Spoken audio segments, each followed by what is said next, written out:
I don't have to tell you things are bad. Everybody knows things are bad. Everybody's out of work or scared of losing their job.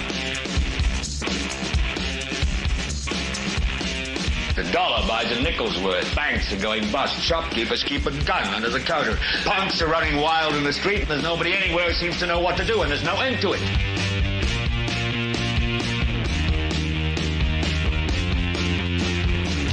The air is unfit to breathe, and our food is unfit to eat. And we sit watching our TVs while some local newscaster tells us that today we had 15 homicides and 63 violent crimes, as if that's the way it's supposed to be. We know things are bad, worse than bad. It's like everything everywhere is going crazy, so we don't go out anymore.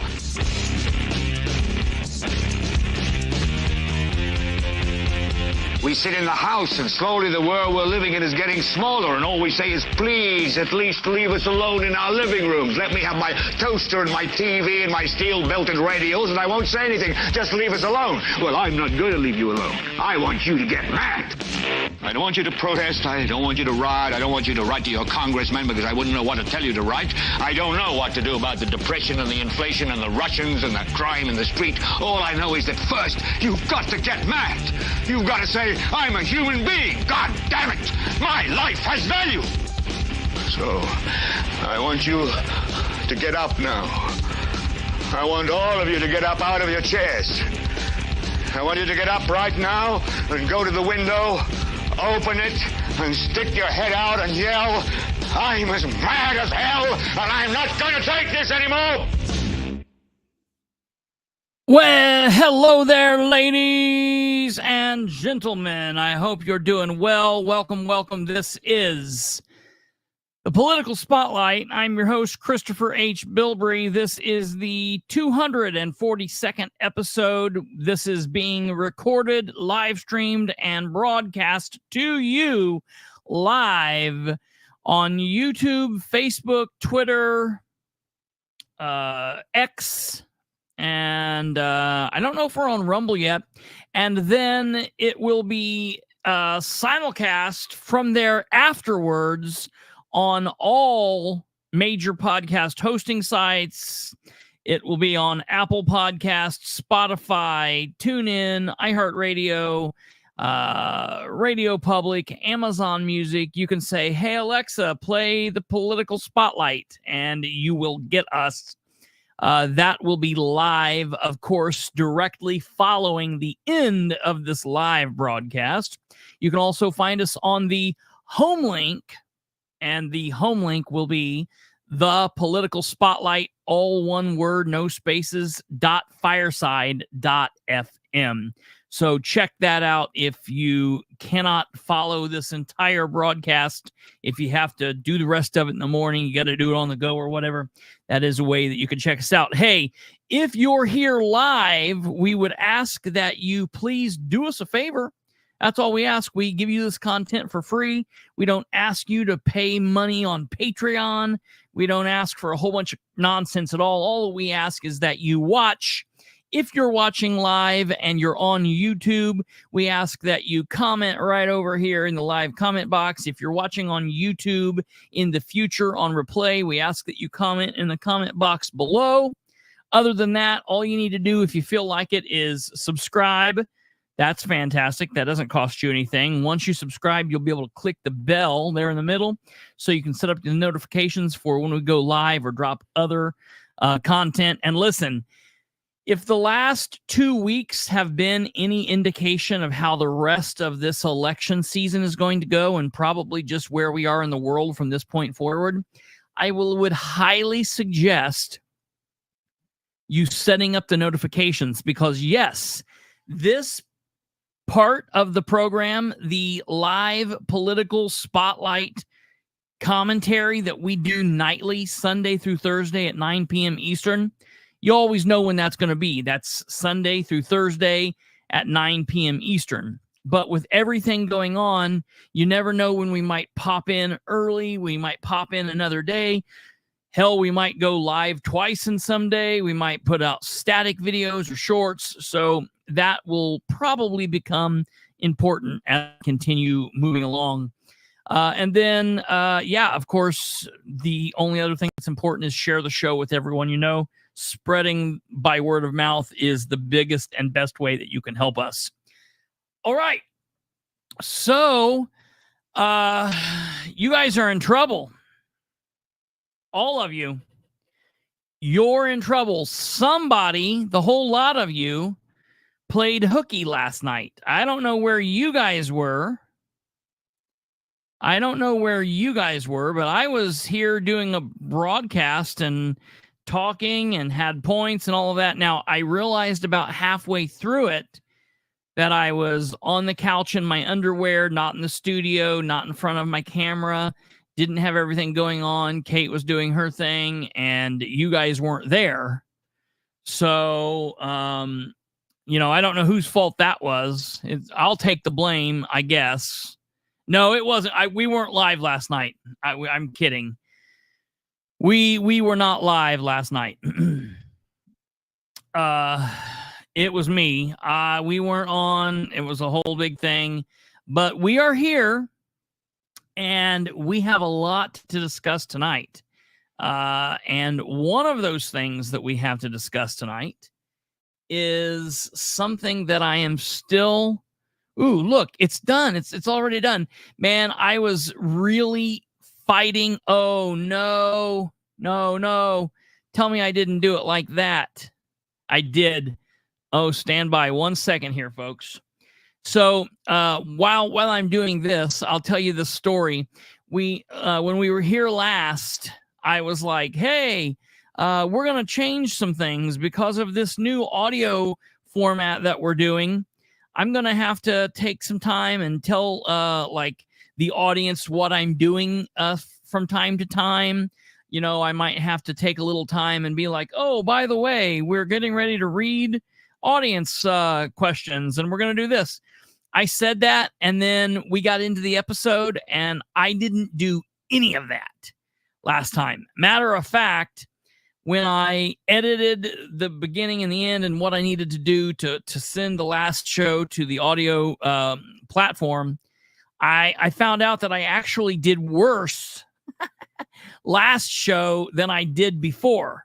So the first time through, we actually had better run through with it. So if you guys catch me slipping, just remind me, hey, there are listeners out there that might be listening to this without watching. Kate normally catches me on stuff like that, and she will say like, hey, what are you doing? Like, who is this? What is this?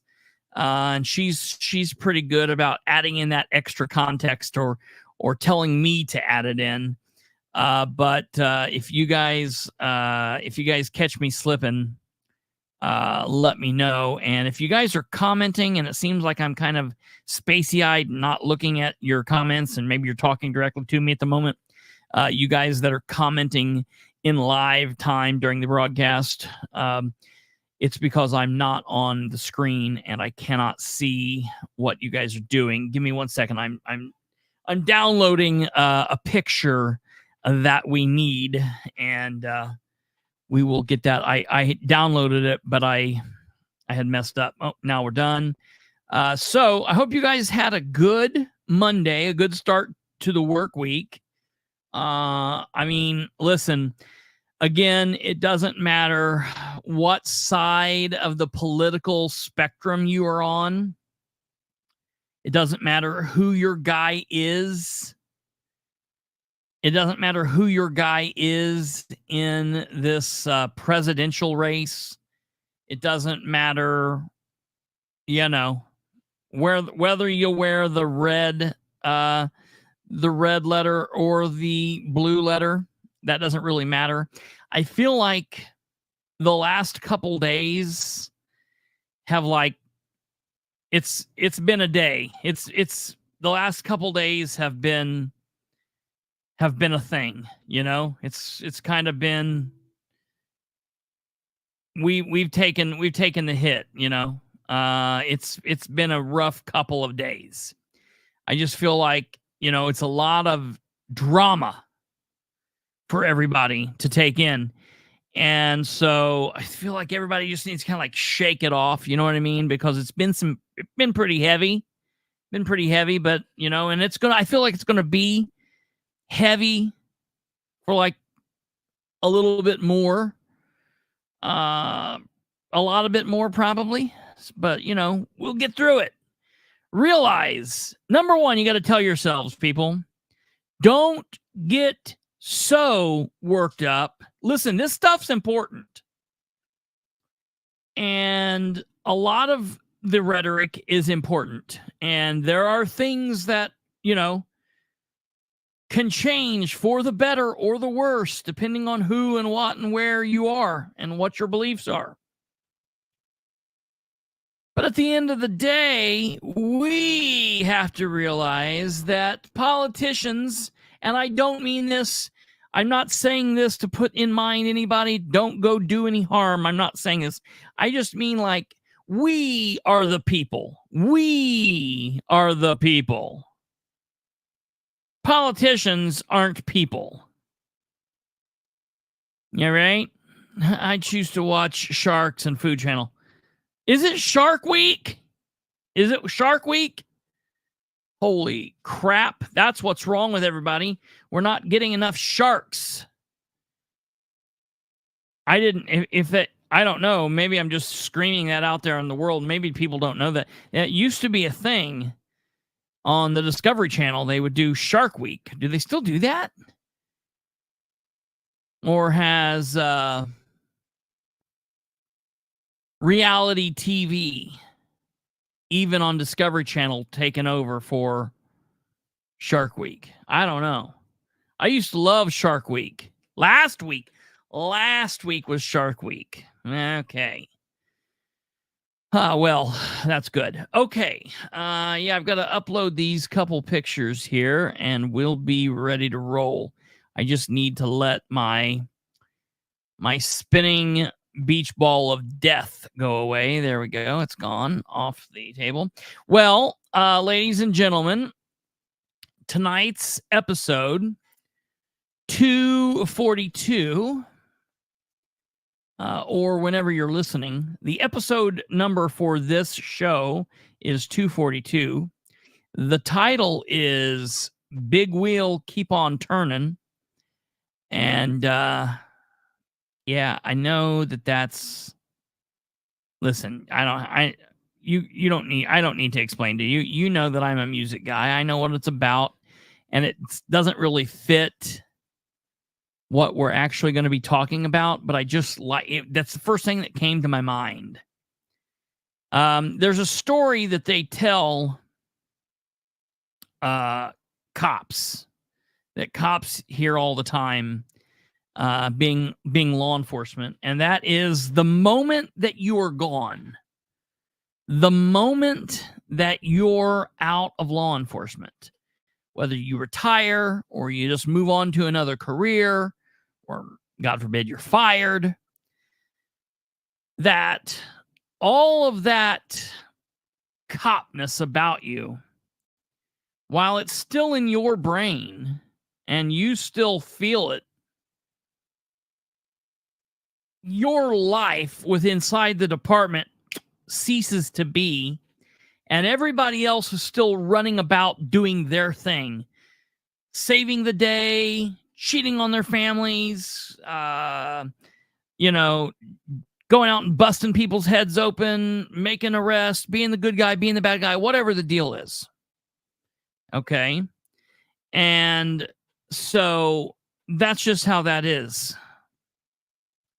But it's like everybody feels like, they go back and, within a year of retirement or a year of leaving, and there's all these new guys on the department, they get pulled over and they feel like it's going to be one of their friends walking up and it's some new rookie and they don't know who this guy that's been on the force for, 32 years is. And he flashes his retired badge or his ID and the guy's like, I don't know who you are. And the cop's like, what? You went on without me. What do you mean? Like, it takes a minute for it to sink in that you're not part of the clique anymore. You're not part of the club. You're now just a regular nobody.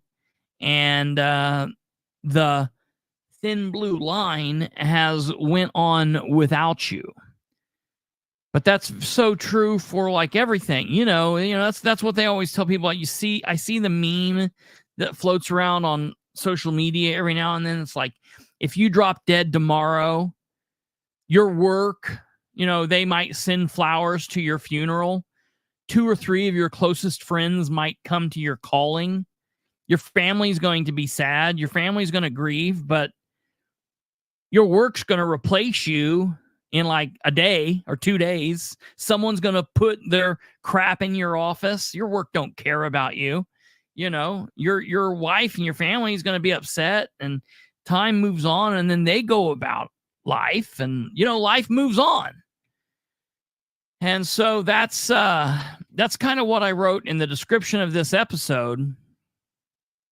I said that one thing is sure: no matter what happens in a life, your life, my life, their life, the person over there's life, no matter what happens in a life, good, bad, right, wrong, indifferent, you live, you die, life continues. So this life might extinguish. However, this life continues on. And when I was thinking this in my mind, the first thing that came to my mind was Big Wheel Keeps on Turning. And then I was like, started singing Proud Mary, and I went and clicked that, went down a really deep dive with Proud Mary that I could go on for hours about. But when I got back to making this show, I was like, that's very true about what's going on. Everyone's like still caught up about what's going on. How could the Secret Service have allowed this? There's so many questions. There's so many answers we need. Trump this, Biden that. But because all of that stuff's going on, like there's still life going on outside here that's got nothing to do with all of that. I mean, Saturday, something really, really crazy happened Saturday. We were this far away from like the powder keg. Everybody talks about, for those of you that had an orchard at Delta, sing it with me. What was the powder keg for World War I? The assassination of Archduke Franz Ferdinand. If we would have been watching television live and on the computer and wherever else you were watching it Saturday, and if Trump would not have turned his head, if he would have just stayed still, it's going to be just a little graphic here for a second. Just bear with me. It's just the truth. We would have seen for the first time, not even Kennedy was this, for the first time on live television with children and women and old people and drunk people and religious people and atheists and Republicans and Democrats and Americans and non-Americans alike would have seen a man's head explode on live television, and that man being the former Republican president Donald Trump would have sparked the spark that I believe would have more than likely put us in some form of a civil war. And with all of that being as tender as it was, would have probably put us into maybe the perfect position to be in the Third World War, with everything going on as crazy in the world as it is. But we were this far from that happening, and now thank God that that did not happen. Thank God that did not happen. Yeah, right, GW? So that did not happen. And that's pretty intense, what I just said right there. And I really strongly believe a lot of what I just said there, and we could get into that And but that's not even really what I'm trying to get into today. I'm just saying it was really heavy and intense. But at that same time, other stuff in the world was going on that had nothing to do with that. Like, does anybody here? I know there's a couple people here that know. Can you pull that up? Is that something? Hold on here. I just text you back there, Kate. The thing is, I just put the comments up. The thing is, there's probably one person in here, or maybe two people, that knows. Does the rest of you know that the Indiana Democrats held their state party convention Saturday? I have no clue what the hell that is. The Democrats named their candidates, and while this might not affect the world, or it might not affect those outside of Indiana, this will definitely have an effect on Indiana. And so there's a lot to discuss with that. And so we're going to be talking about that tonight. They picked candidates. They picked two candidates, just like the Republicans did last month. They nominated their candidate for Attorney General, then they nominated their candidate for Lieutenant Governor. Okay, and we'll get into that. We'll talk a little bit about what happened at the convention. And then beyond that, okay, besides the craziness of Saturday, the Republican Party, the National Republican Party, kicked off their national convention yesterday in Milwaukee. And a couple big things happened at that convention yesterday. The president of the Teamsters spoke at the end of the evening, which absolutely shocked me. Couldn't believe that he walked out on the stage and was met with a roaring crowd, and spoke, and everybody seemed fired up and passionate about what he was talking about. That was crazy. Of course, yesterday during the opening ceremony, they went through the nominations, and Trump was officially picked as the Republican nominee to run for the presidency of the United States of America this coming November. Trump made his announcement for the VP pick. Trump named the junior senator from the state of Ohio, J.D. Vance, and to the shock and awe and surprise and disappointment of many, both on the right and left, and to the cheer of a lot of people as well.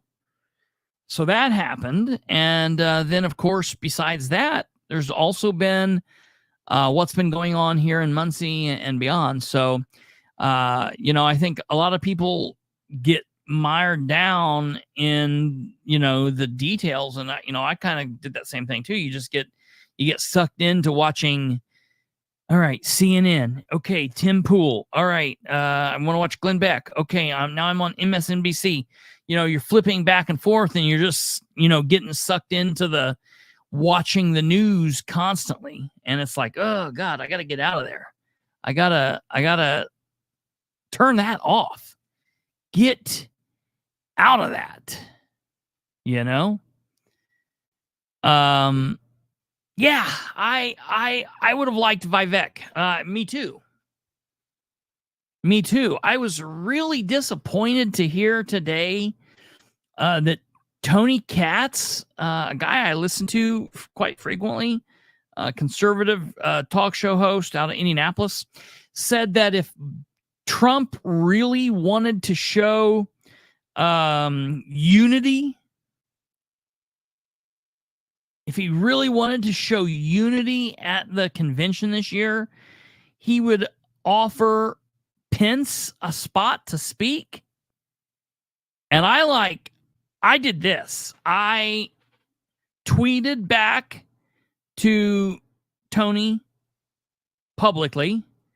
I sent him a private message and I sent him a text message. And I was like, is there some place that you've talked about what your thoughts are on that is? Like, direct me to what hour of what show where you've talked about why that would make sense, because that to me, I honestly wouldn't want Pence anywhere around me. Pence has the policy that he doesn't go anywhere without his wife. I have the policy I don't go anywhere where any of the Pences are. So yeah. Pence has the personality of a fence post.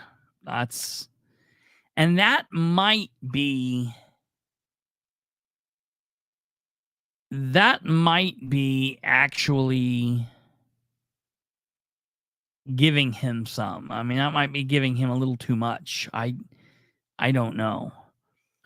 So I have some things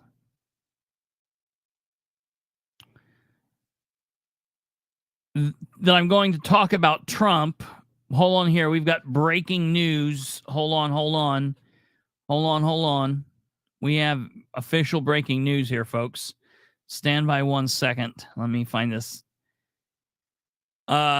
This just in. Brandon Rudd messaged a guy that we both know named Brandon Clower. And Brandon Rudd told Brandon Clower, even though he couldn't be on the show, if he was watching at the moment, to respond in and ask the question to the public. Are you aware, do you know that Mike Pence has a brother? And that brother has a brother named Mike Pence. That might be more the important thing. Do you know that Mike Pence has a brother? And if so, do you know that Mike Pence's brother's brother is Mike Pence? All right, now back to this regularly scheduled broadcast. God, I tell you, I cannot stand the Pence brothers, any of them. So, yeah, nobody likes that Pence either. No, don't say nobody. Don't say nobody. Hold on here. At least one. I didn't say that I liked him. I said he really likes me. I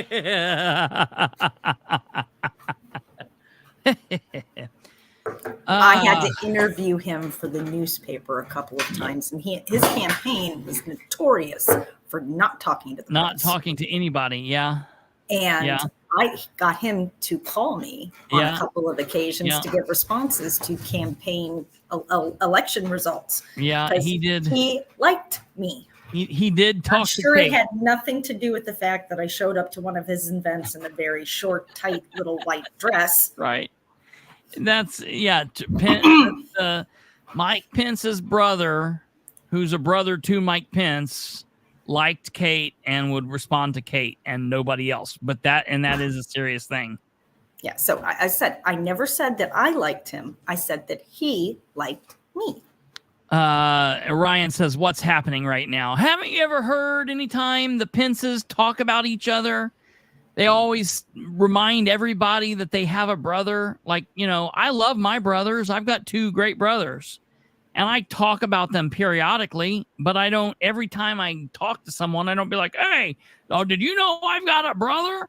Or, whatever. You know what I mean? Like that doesn't, I just never, ever done that. But man, Greg Pence really sold it He like really sold it. It's like, dude, we know you share the same last name. You both look like Pee Wee Herman.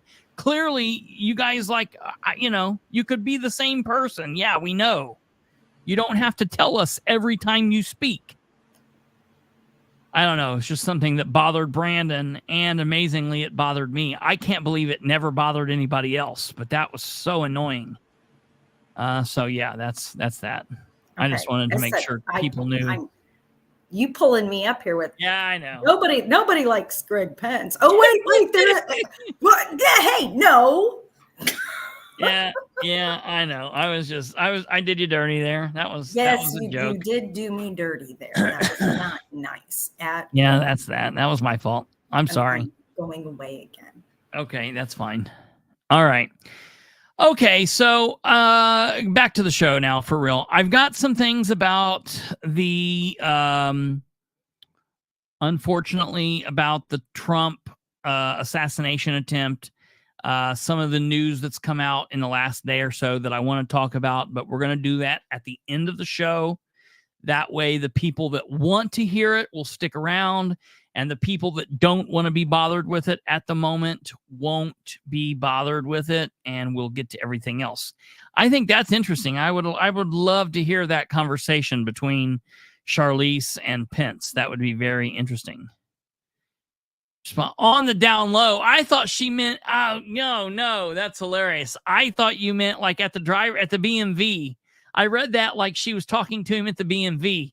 I get it. On the down low. Yeah, all right. I get that too. Now that's comical. I've showed up to plenty of Mike Pence events in a little white dress and he won't talk to me, Brandon Clover says. Well, that's that's great. That's hilarious. Well, maybe that's why he won't. So yeah, all right. First news up, and I think that this is important because we do have an election coming up. I want to talk locally really quickly just to bring it to everybody's attention because I don't know that I have announced this yet.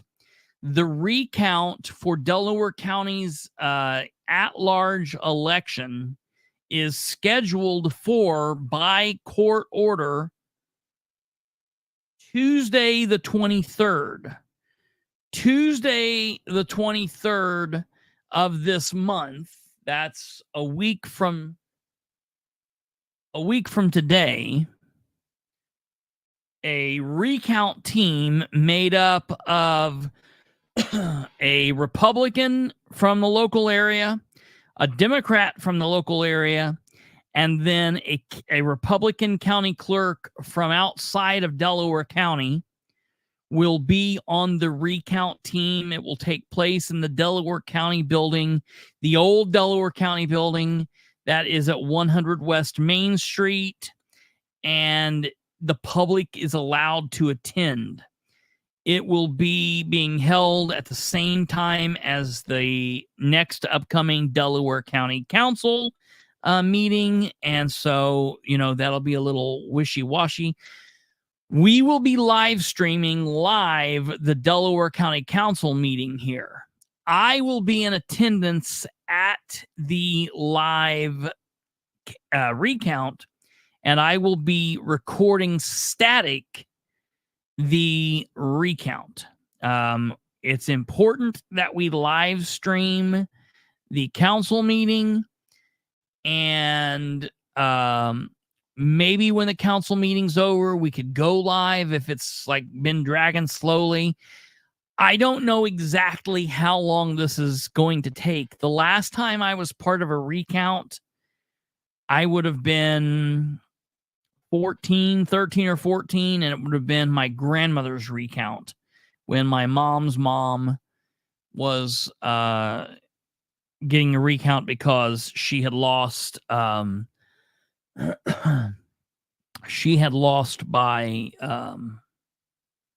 like 9 votes. I don't really know what to deal with that. I don't know as far as acting as a proxy. I'll be there, and I don't know. I mean, I feel like unless anything has changed. Now, I've not spoke to Counselor Webb. I don't know if he's still here. He might be here. Maybe we ran him out with the Pence talk.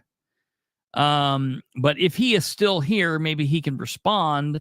I believe the last time I heard from him, he said that he felt like his duty was to be in the meeting, and that he would be in the meeting, and then when the meeting was over, he would come down to the recount.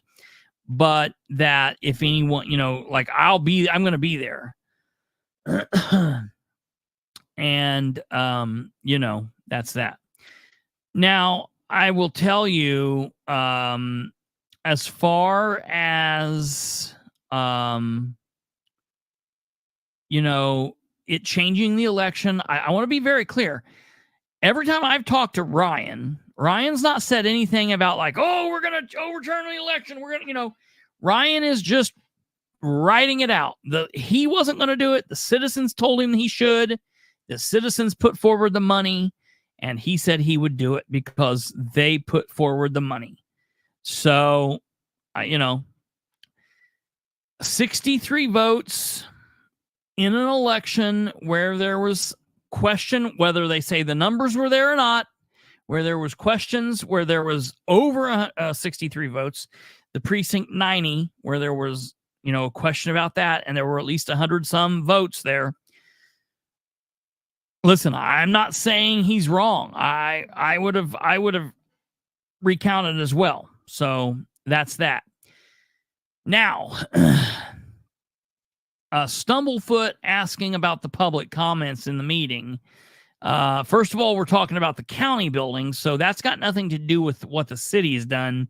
So everything should be the same on the county's feed. If you guys watch the city and county meetings here, everything will be the same. Nothing will be different. You'll have comments right here just the same.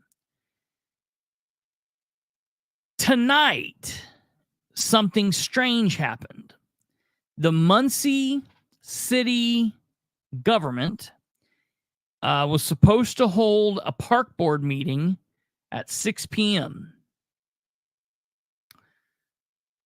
6 p.m. came, and there was no live streaming meeting on the City of Muncie Facebook page. Nothing. I then went to the City of Muncie communications page, and I tagged City of Muncie Communications, Michelle Owen, and Dan Ridenauer. And I said, yo, can you tell us what's going on here? Why is the park board meeting not being live streamed? No, it wasn't behind closed doors. You could attend in person. It was open to the public. They weren't live streaming like normal.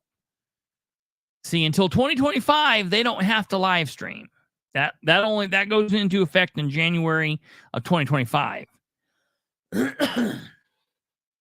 So,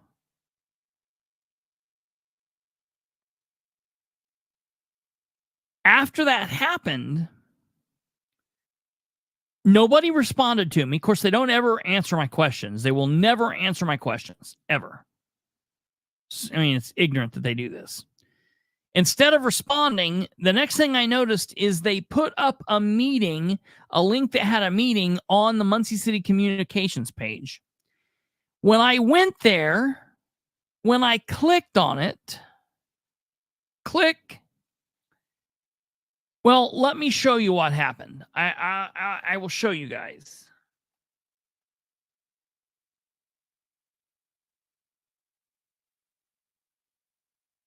Let me just show you what happened, so we'll all know together.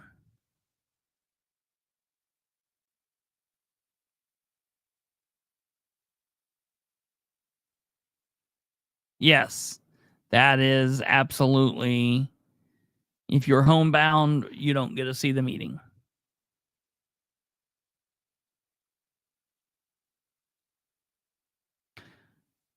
Okay, something's changing here. Maybe let me see. Okay, interesting.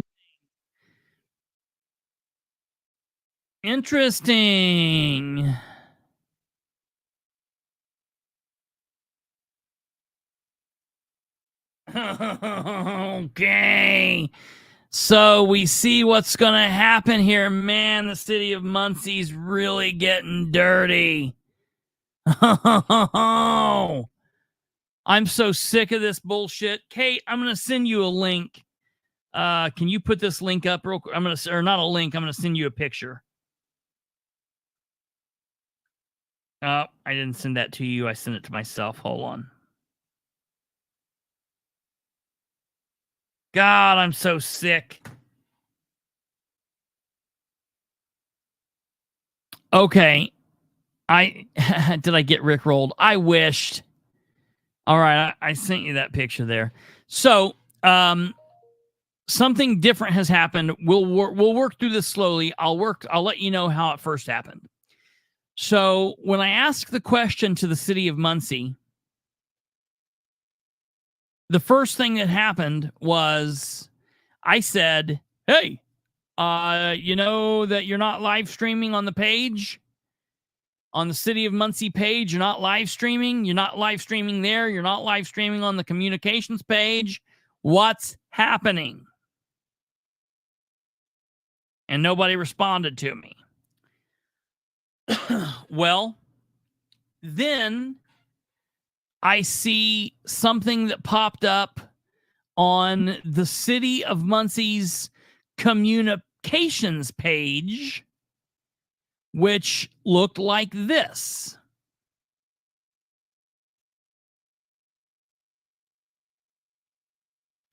Right here, okay? Right here. So this was shared. And this I noticed, the very first thing I noticed was this is a YouTube page. City of Muncie doesn't have a YouTube page. City of Muncie's never had YouTube.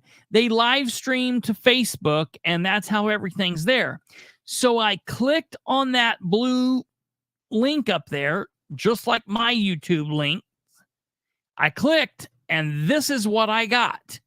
This, ladies and gentlemen, is what popped up on the page.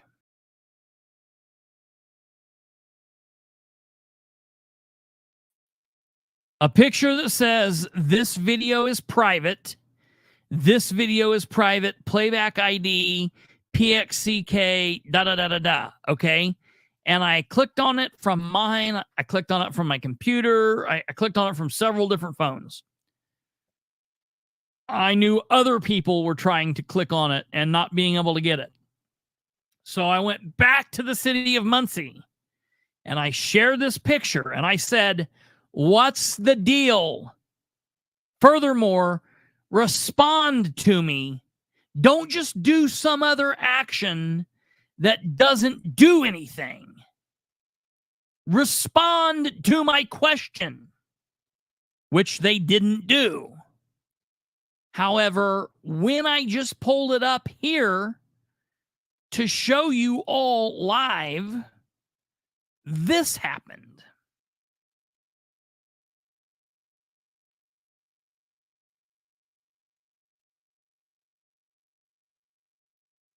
Ta-da!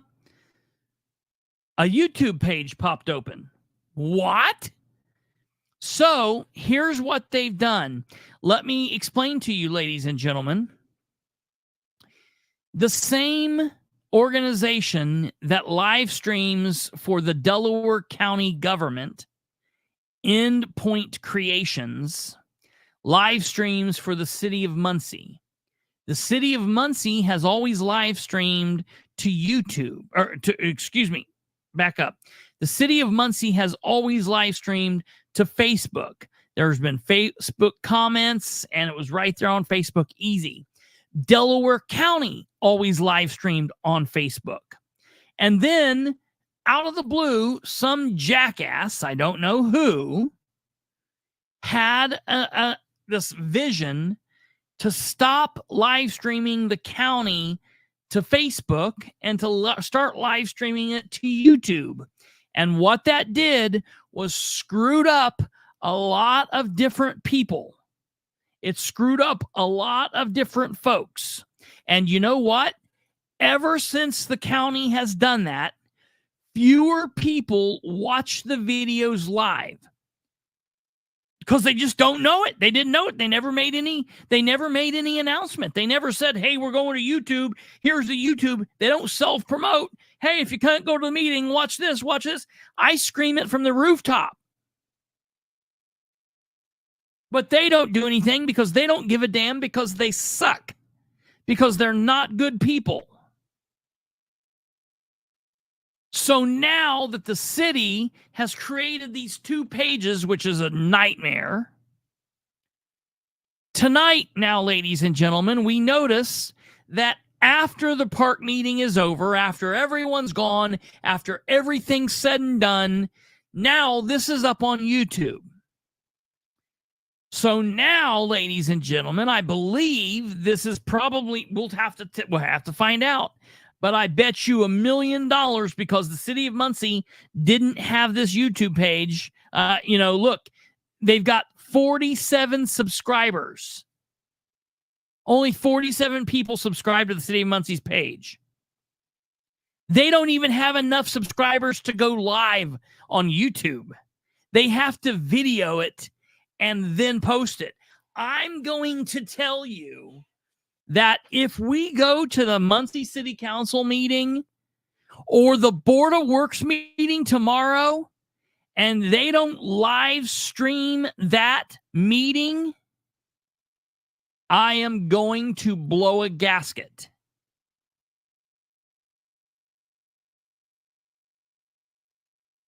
This is another way to silence the citizens. Because on Facebook, you get on and comment with your name, and you're on there, and the people can see it, and we all get to know how many other citizens are mad. YouTube, people don't even have YouTube names. People don't. You see how hard it is even for the people here. We've got a lot of people watching tonight, and a couple of them are still on Facebook.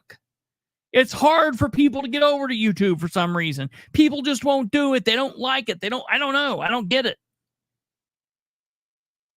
This will affect the number of people that watch the meetings. Muncie, go to hell for this.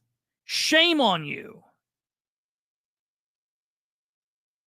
So now they put up this park meeting. We'll know tomorrow at 9 a.m. And I'm telling you, I cannot tell you who, but I had a conversation with a person within the Muncie City Council sphere. All right, that's all I can say. And this person said, it's our opinion that the city council can tell the city of Muncie, we want you to open up comments on our live streaming videos. Now, I don't think they can. I think the city of Muncie, because it's not this council's page. It's the administration's page. I think the city of Muncie can say, no, we're not doing it. Now, there's nothing that stops the city council from starting their own YouTube page. There's nothing that stops them from starting their own Facebook page. But good Lord, when we do that, now we're going to have the City of Muncie page, the City of Muncie Communications, the City of Muncie City Council.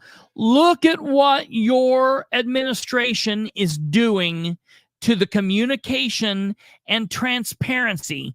There is no reason this shit should be this difficult.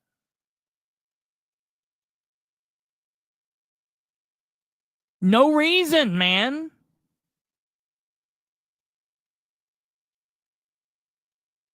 Dan Ridenauer, dude, you ran on improving communication.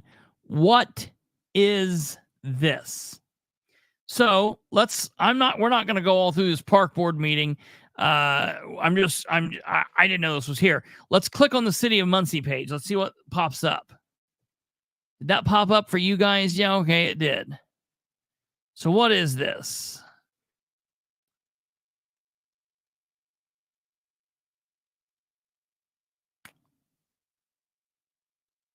So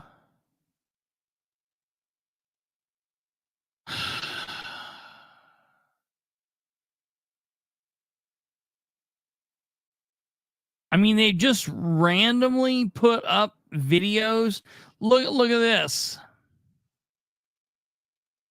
This from 2022 has three views, 2 views, 7 views, 3 views, 4 views, no views. This community update with Ridenhour, I was going to click on it, but it's got no views. So I want to keep it at no views. Nobody click on this. Don't ever click on this video.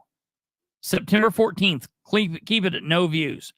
3 views, 3 views, 6 views, 3 views, 1 view, 2 views. Let's see. Tonight's park board. Where's tonight? I don't even see it yet. Okay. Let's see how far back this goes. Look at this guy's funky head. That's Brian Stevens' Hobag. Oh yeah, look, this is during COVID. This is when they were afraid to see each other. This was during the Muppet Show when Dan would just get them to vote to give, that guy, $400,000. Yeah, right. That's exactly. Absolutely. Ridiculous. So that's that. Well, we'll see how they're going to utilize this page. I think that that's probably what we're going to see is they're going to start posting the meetings here. They can't go live here yet. And so that's, that's sad. Look, they've had this.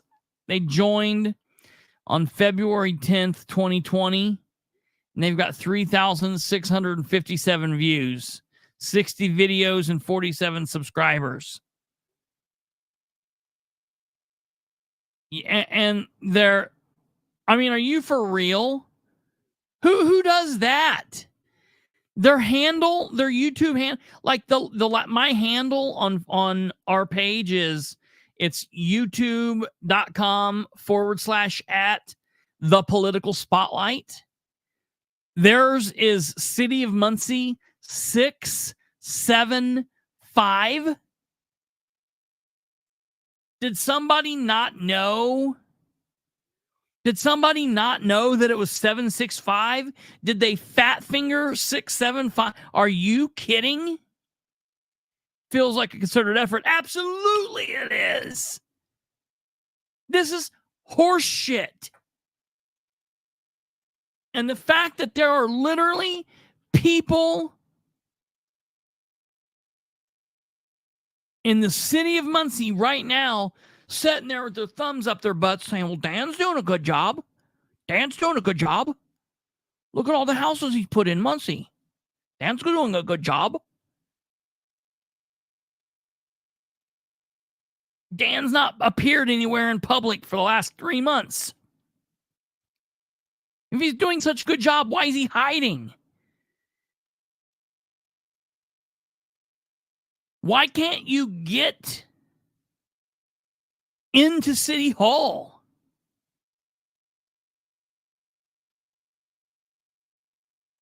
Can't the city pay to get a live stream? No, listen.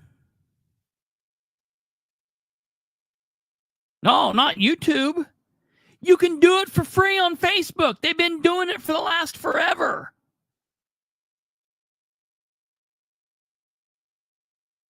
You can do it for free on Facebook. Just quit changing shit. Quit doing different stuff. This is ridiculous. I didn't even plan on talking about the city of Muncie this long.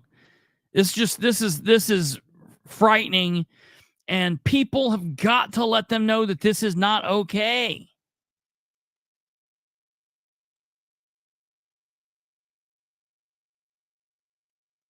It's nuts, man. This really makes me mad. We will know. Yeah. So tomorrow's the Board of Works. We'll know what happens at 9 a.m. Will it be live streamed? Will it not be? Then Thursday is the MRC. I'm going to come to that meeting, by the way. So that should be a fun in-person meeting. I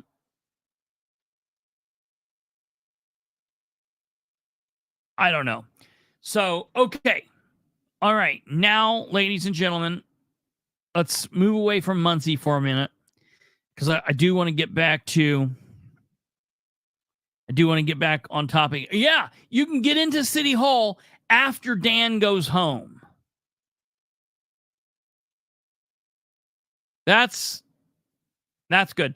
You know, keep in mind, Dan employed an HR director whose words said this. She said with her mouth to people's ears, and I heard it. She said, I wish COVID would be worse or go on longer so we could close down the City Hall for all 4 years we're in office. She wished a pandemic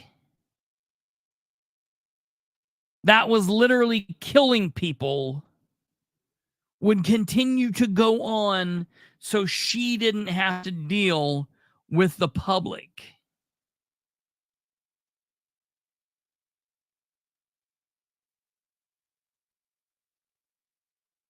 Holy crap. Well, okay, Karen, so there's a difference between the city video streaming and the county video stream. They're two different entities, obviously, but it's the same person. It's Endpoint Creative. It's just one guy. The name of the business is Endpoint Creative, and Endpoint Creative is Mark Slusher.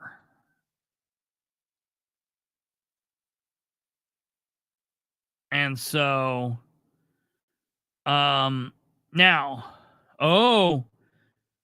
yeah, okay, let's look here. I'm gonna send you another picture here. Kate, if you can put that up when you get a second. The best people with the best ideas in the best positions. Absolutely. Keep in mind, do they pay him out of the Slusher Fund? They do. He gets paid right out of the Slusher Fund, as does everybody else. That's hilarious. I wish he was the mayor. I wish Mark Slusher was the mayor. Then we call all of his funds the Slusher Fund. The only public appearance that the Ridenhour's been making in the last little bit has been at the Iron Man. And just to let you know what we're dealing with here, I don't know who the guy on the far left is. 326. I don't know who that is.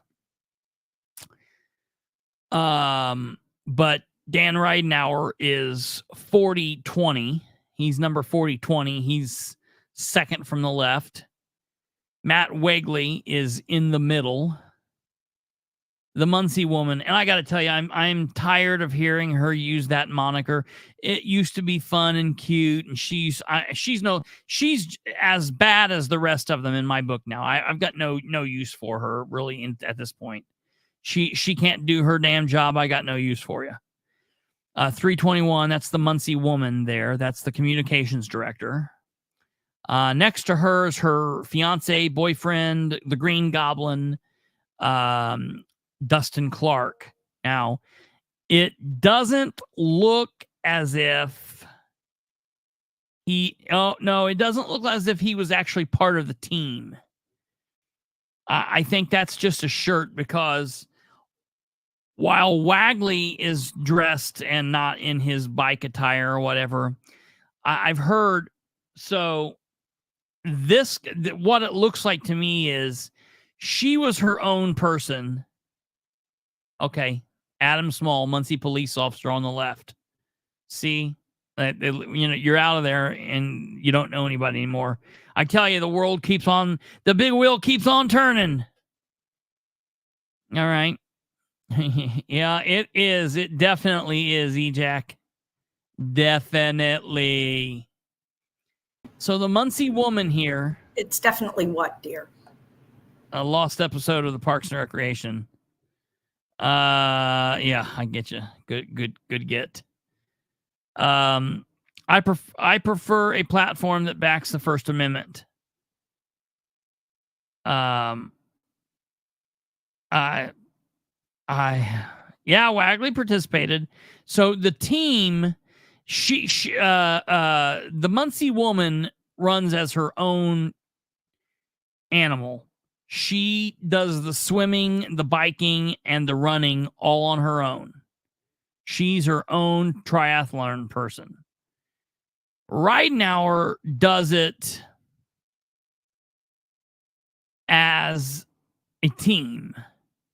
And last year, it was the Green Goblin, Dan, and Wagley. This year, I believe, in just learning who it was now, I believe it was probably Dan, Wagley, and the police officer, because he's in swim attire, as you can tell there. And so I bet that this was your team.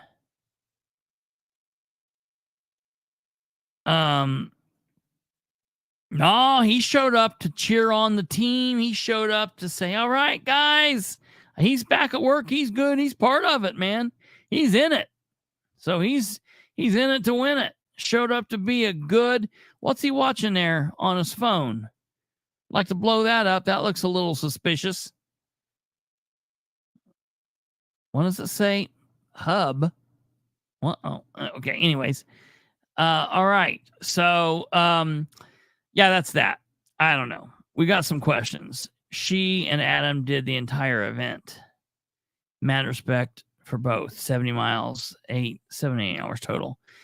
Yeah, that's a crazy thing. Triathlon. You know what? I said that earlier to someone else I was talking to. I can definitely give crazy respect to that. So much so, I wish she would quit and go do this like year-round places outside of Muncie Communications, because she's just not been too good of a communications director. And now, look, I get it. Don't shoot the messenger. It's not her fault. It's the boss's. Man, but at some point, like,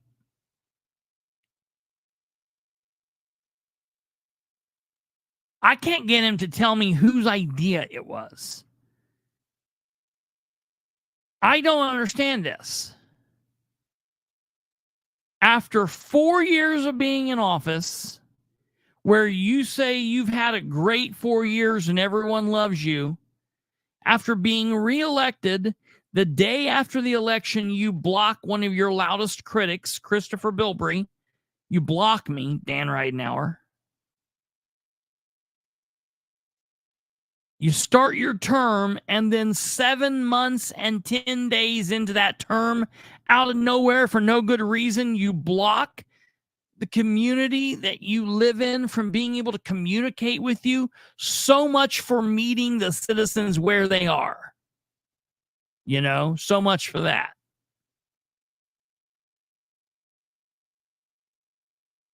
I want to know.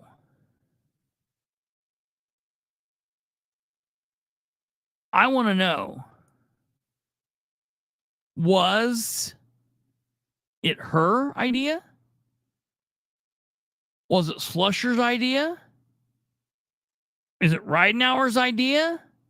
Was it Wegley's idea? And I don't understand why we can't ask that. I don't understand why that's not a question that we can't ask.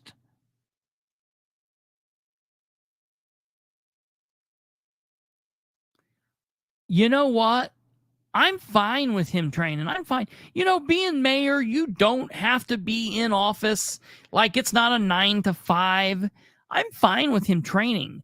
I would just like him to work as hard at being mayor as he does at training for training for Iron Man. If he would train, hell, if he would work half as hard training for a triathlon, training for the marathons that he runs, training for those long distance runs that he does, that takes a lot of hard work. I'll give him that. I wish he would work half as hard at being a decent mayor. If he would, Muncie would be so much better. We would be so much better off than we are. But he just doesn't. We don't. He doesn't. I don't know. Shreen says he works more hours than the week even. That's probably true. I think I heard one time he worked about 32,000 hours in 1 week. Hey, that's a long run. You know, I can't say that Dan hasn't ever shit himself. I'm sure he probably has. A lot of those runners do it. You got to be committed to it, man. Got to be committed to it. I don't know. That's an interesting thought that I've never thought of before until you said that.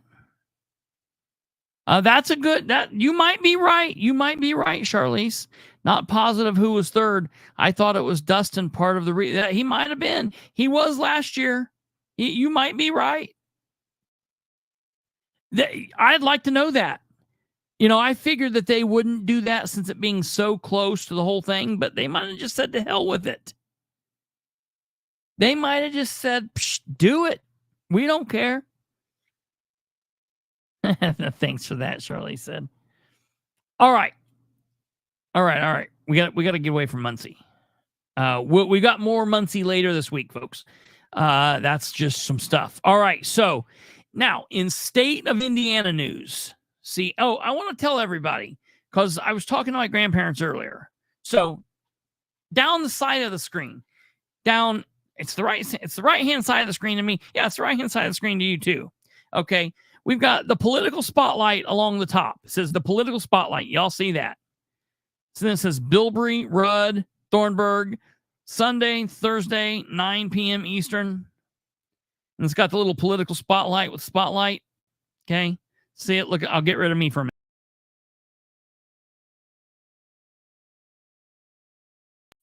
All right. It looks similar.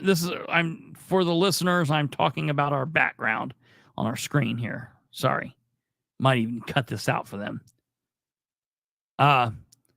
You got the PS political spotlight in the corner, right-hand corner is our logo there. And then running down the right-hand side of the screen, you've got 4 images. From bottom to top, you've got the globe, the world. For those of you that believe it's a globe, I just decided to play along with you. All right. Then you've got America. All right. And all of it, obviously. You've got, Alaska and Hawaii's in there too. And then you've got Indiana. And then I asked some people earlier, I was like, what do you know what that picture is up there? And one of the people said, it's a window. Someone said it's a window with somebody looking in. No, it's Delaware County. It's Delaware County, and the little squares are all of our townships, and then the white bird shit looking thing in the middle is the outline of the city of Muncie, where it falls within Delaware County. Got it? So that's Delaware County. So that is giving you a picture of what we discuss here on the political spotlight. As you know, local, state, national, international, maybe I need to put the Milky Way on it too. I'm fine with that. But I just wanted to make sure everyone's aware. So if you're listening to this and you've got no idea what I'm talking about, maybe tune in and watch the live show from time to time. Okay. So in Indiana news, what? I found something for you. I just got to get to load up. Here it is.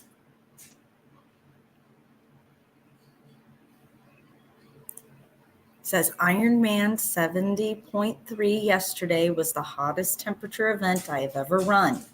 5 city employees participated. Gotta love Muncie. Well, there you go. The more you blow, the more you stalk people on their Facebook pages. That's amazing. That is absolutely amazing. So Dustin did, the Green Goblin did make his second appearance. So he must have been the swimmer.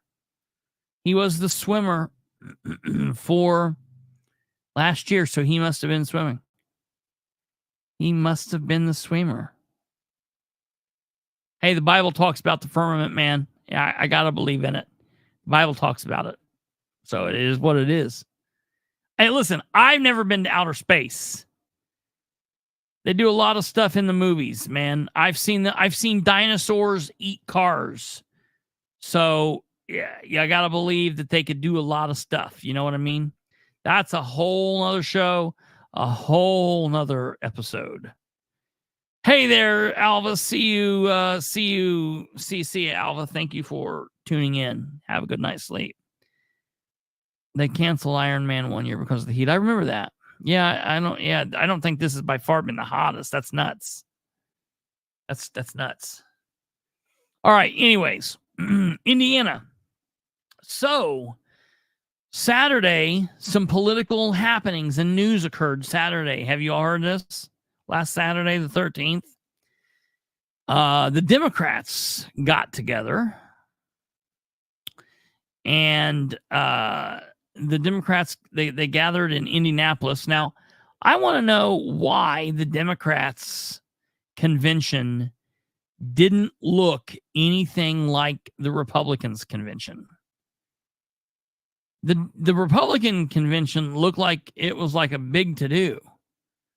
The Democrats looked like they were at an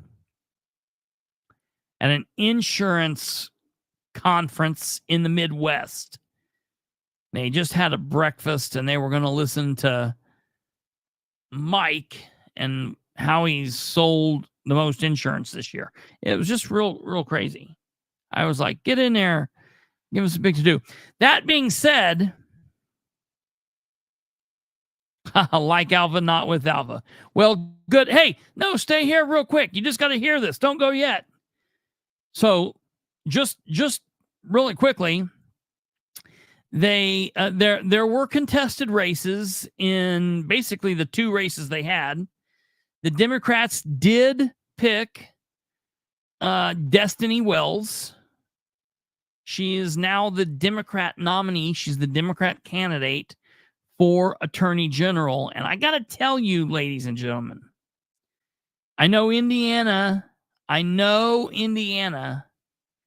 is a Republican supermajority, but from literally everything I am hearing, with everything that's came down on Rokita in the last couple of years and everything that he is still facing, this race is a hell of a lot closer than, given the status of how the state is, it's a lot closer than what it should be. Okay. And she's a hell of a candidate. She is a military veteran, and beautiful woman, smart. So Rokita, man, Rokita's gonna have a tough road to hoe this go around. It's not gonna be just a slam dunk. I think she's gonna make him work for it. So the Democrats nominated her. They picked her. It's a solid choice for their candidate.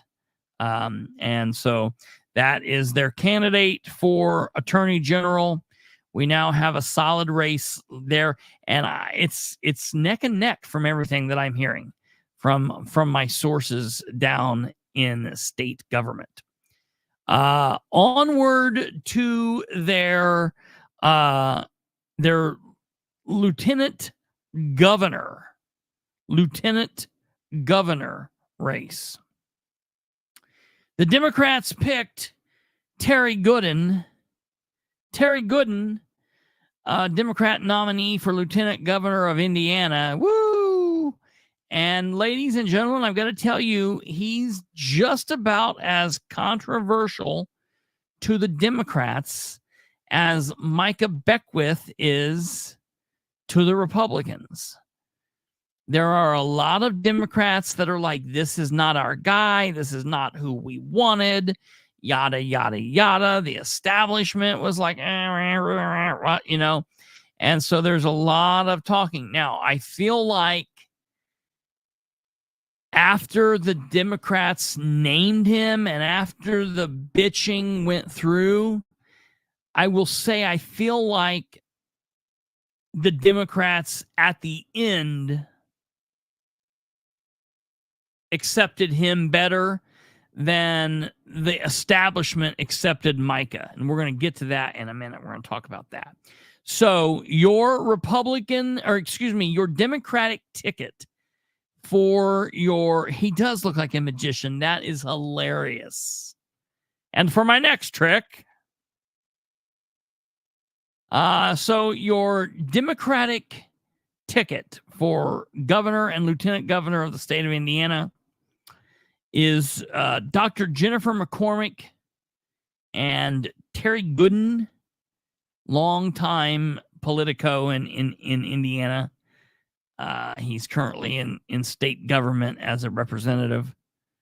So, if they were to win, that would take him out of the state house. That would be interesting to see then who would fill that spot. They've got a very significant road ahead of them just because of how Indiana is. But this is what this is. It's very, very, very surprising, very shocking that things have went the way that they've went with the Indiana government, with the Democrat candidate for lieutenant governor kind of not being liked or wanted by those in the party, and the Republican lieutenant governor also being in that same position. So because we both now have both sides, I did want to show, here are the Democrats, here are the Republicans, again, Mike Braun and Micah Beckwith, Republican candidates for governor and lieutenant governor. I will tell you that I have heard there's been all this chatter that the Republicans have been trying to put out. Sorry, we just had a pause there, ladies and gentlemen. Audience, we are back. There have been all of this chatter. There's been a whole bunch of chatter that the Republicans have been putting out. The Braun team has been putting out, stating how well that Braun and Beckwith are getting along. That everything's going wonderful and it's going to be amazing. Everything's fantastic. Well, as Abdul Hakim Shabazz pointed out, there's a rumor floating around, and it's a pretty substantial rumor, that there is trouble in paradise. There's a rumor going around that sometime within the last week or 2 weeks, that the Braun team put out a memo of talking points and expectations of the lieutenant governor candidate, and they slid it to Beckwith, Beckwith read it and then tore it up in front of the people that handed it to him and threw it out onto the ground and walked out of the room not saying a word. And that he has not been willing to communicate really with them since. That he says that he will communicate with Braun, and that if Braun has anything to communicate with him, that he can communicate directly with him, that he's not going to do this back and forth telephone game. So it sounds interesting. Braun is still not put out any heavy plan on how he's going to do anything. He did announce that he would be going on the Kendall and Casey show. They have not announced when that will be, but I mean, that's a pretty big announcement. I believe I have my heart of hearts. I believe that Kendall will hold him to the fire and that it won't be like a love fest. I think that Kendall will ask him the questions and will push him. I think that will be an interesting interview. I am currently trying to work the magic and pull the strings to see about getting Braun on, even for just a few minutes. I do want to let everyone know we are having a change in broadcasting, and it is a little disappointing, and I'm going to tell you why. I wasn't going to announce this, but then after it happened and after I'll explain why. So let me back up here and I'll tell you exactly why. And I'll give you dates and receipts and everything in between. Let's see here. So back, man, this has been a while ago.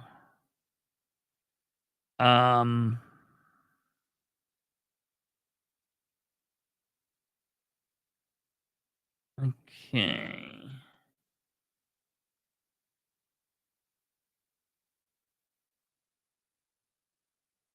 Let's see.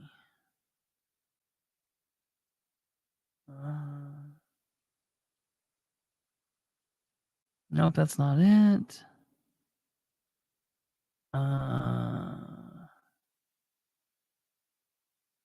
Absolutely. Sure. Man, I know I've got it here. Give me 1 second. Very important that we find this. So it was last week. Thinking of you today.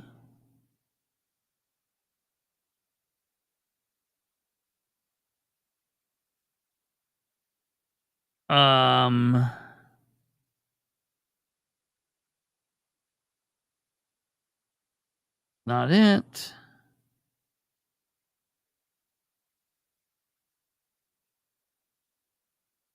Man, okay. So anyways, just to give you a little bit of information. So back, man, it's been before July. Back before July, I reached out to basically all year, I've been reaching out to the McCormick camp. Because Jennifer McCormick and I spoke at an event last year. We spoke face-to-face, person-to-person, and we spoke about her coming on the show. And at that event, she said, yeah, I will absolutely would love to come on and speak with you guys. And I was like, okay, that's awesome. I think that would be fantastic. And so that was that. Then I didn't say anything more. She didn't say anything more. And that was basically that.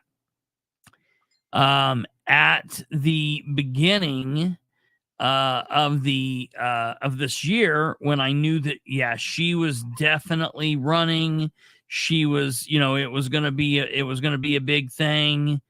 yada, yada, yada. I was like, okay, she's running it. It is what it is. That I was like, everything's good. So I started reaching out to her, and I check your Facebook Messenger. I saw that. I'm looking. I know that you have the first picture, but I'm trying to look for the actual first reach out. And surely I wouldn't have deleted that. But anyways, so essentially what happened is I started texting her on Messenger because I am friends with her private account. And I was like, hey, it's Bilbrey. We spoke, at the event, yada, yada. And I would like to have you on. I'd like to have you on the show. And she never said anything. Never looked at the message. And that was that. So a couple weeks went by, and then some time went by, and I sent out another message, and she was like, her head came down and read it, like, it'll show you when someone reads the comment, but she didn't say anything. I'm like, okay, that's, that happens. People are busy. I get it.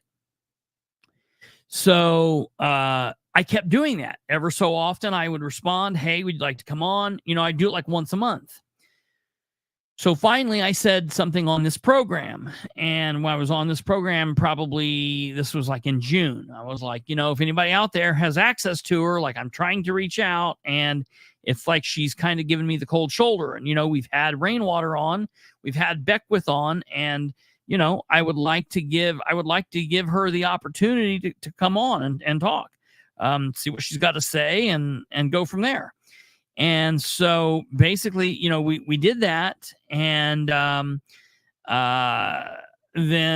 that was essentially that. So basically what happened after that was a couple days went by, and I actually received a message from someone on her team who messaged me and said, hey, we would like to come on and talk with you. We've been looking at our schedule. How is Thursday, July 18th? And I said, it's perfect. I would be fine with that. We came on here. We told everybody. I explained to their team that I would be telling everybody. She said, okay. I said, here's what we'll do. I will start plugging it so people will know. Then the week of, I will go ahead and I'll make the link. That way you guys can share it if you're so inclined. Yada, yada, yada. The day of, I will provide you, the week of, I'll provide you the link for you to share if you're so inclined. And then the day of, a couple hours beforehand, we will give you the link for you to actually join in the backstage of the Duck. And they're like, okay, cool, no problem. And then last week or the week before, I get a message from the same number. And the call says, this was on the 8th. Hello, Kristopher. Unfortunately, Dr. McCormick has a conflict, and she will no longer be able to record the episode on July 18th. We will have to reschedule, and I will get back with you with some potential dates she has available as soon as possible. Apologies for the inconvenience, and thank you for your understanding. Okay. So I thought about that for like exactly 1 minute, and I wrote back, interesting. So can we plan on this? Is this actually something has come up and we will reschedule? Or should we assume that she will not interview at this point?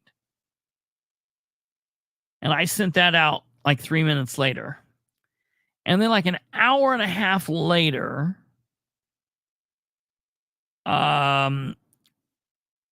the campaign person responded and said, "We're going to try to make it work so she can do the interview. I will work with our team on getting you some available dates." Well, that seems honestly completely different than the message she just gave me. At that point, I messaged back and I said, "Well, just to be clear, we will work around her schedule. We go live at 9 p.m. Eastern, Sunday through Thursday. That's 5 nights a week. But that doesn't stop us from recording the interview at any time. We've done that. I've recorded interviews before, and I've came on live, and we've been talking, and then, boop, we've hit it and started, and hell, you guys haven't really been none the wiser. Just like any other production. For those of you listening, I'm reading from my text message right now. So I texted and said, we will work around her schedule. We go live at 9, but that doesn't stop us from recording at any time, any day of the week, and then releasing it during our time slot. We really want to allow for our audience to hear from all 3 candidates in this race. We've had the Libertarian candidate on. We've had the Republican lieutenant governor candidate on, with the Republican governor candidate set for a later date. That's what we're hearing. And I would really like to let our audience hear from Dr. McCormick. Jennifer and I have interacted in the past, and I've enjoyed her platform and hearing her speak every time I've had a chance to hear her and or to interact with her. So we would be more than willing to connect with her at a time that would be better or easier for her. We'll definitely work around her time frame any day, any time. And then the response I got back from that was, okay, fantastic. That sounds fantastic. We will let you know. Now, again, that was last Monday. Now, I've not heard back, but I figured that since the convention is now over, I was going to reach out today, but I didn't get around to it. So now I will reach out tomorrow, and I will take a look at, what's going on. I'll just find out what we can do and see if there's anything that we can do there to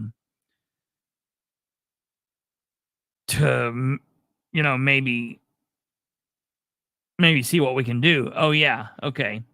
So this is the original message. Hi, Christopher. My name is Carly Bullard with the McCormick for Governor team.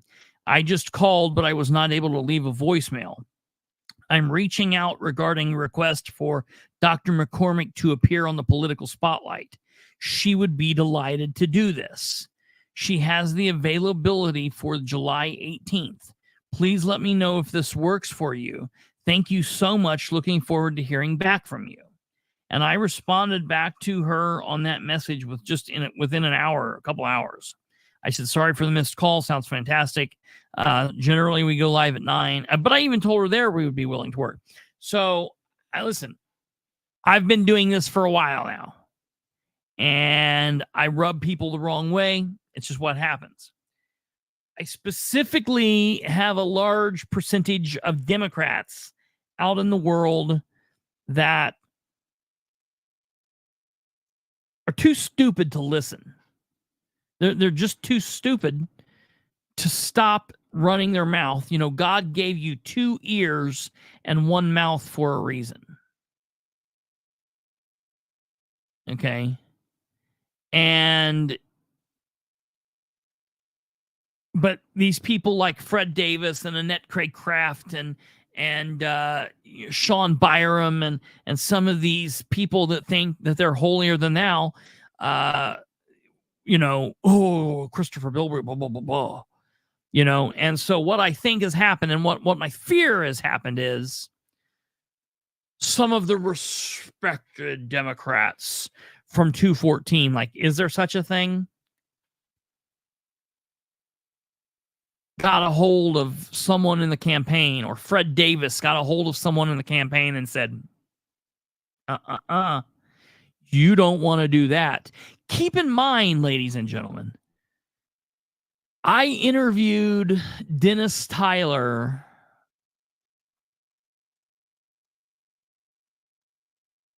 two months before he was arrested by the FBI and 3 months before he left office. I asked him about the crimes. He said he wouldn't tell me anything. Now, he did make me a promise that when it was all over, he would sit down and he would tell me everything. And by God, I'm holding him to that. I will hold him to that. I have it in the works, and I talk all the time. I tell a couple people, we have some go-betweens. I'm like, hey, tell him he owes me. Ha ha, stupid Democrats. No, you're not a stupid Democrat. You're not Fred Davis. That's primarily only Fred Davis and John Zodi. John Zodi is the one that wrote an email to Dennis Tyler. Oh, I thought you left long ago. I just wanted you to stay for the pictures. I didn't know you were still here. You can go off to bed now. No, I mean, you're free to do what you want. She came on last night, but I weren't here. That's hilarious. That's a fair point. Hey, listen, I'm trying everything I can get. I'm afraid, because Jennifer and I have always had a good relationship, but I'm afraid that someone like a Fred Davis is poisoning the well for stupidness. Stupid. He's not as smart as you are. He's not as smart as some other people are. He's got blinders on. They've got blinders on, man. Blinders. There's a lot of dumb Republicans, and there's a lot of dumb Democrats, and they don't do a damn thing to help the state or to help the people or to help themselves or to help each other. They're only concerned about, the win, me, the power, whatever. John Zodi literally put an email. John Zodi literally put in an email to Dennis Tyler. Do not interview with Kristopher Bilbrey. He is a wrecking ball to Democrats in Indiana. I was like, oh, give me that in writing. I would put that above my door. Now, if I can only get the Republicans to say the same thing, I'll be set. I'm going to piss off the Libertarians and I'll have a hat trick.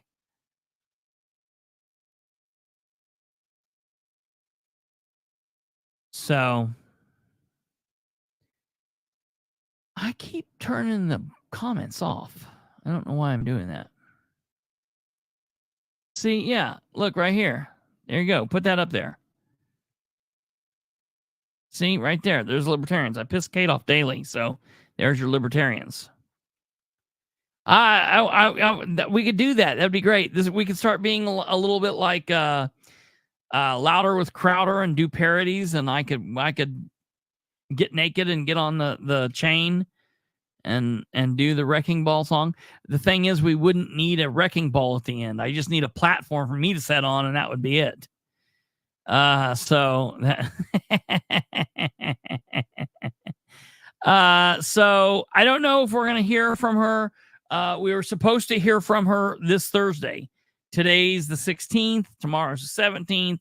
We were supposed to hear from her. Thursday. She's not. I'll tell you this. Jennifer McCormick will sadly not be on Thursday. I hate that. There's only been two other times in all of my broadcast time have I ever told people that someone would be on and then it didn't happen, or it didn't happen at the time. And one time was my fault, and one time was the other people's fault. And then now this time is, we'll have to see whose fault this is. It's not my fault. This time's not my fault. So it is what it is. So that happened.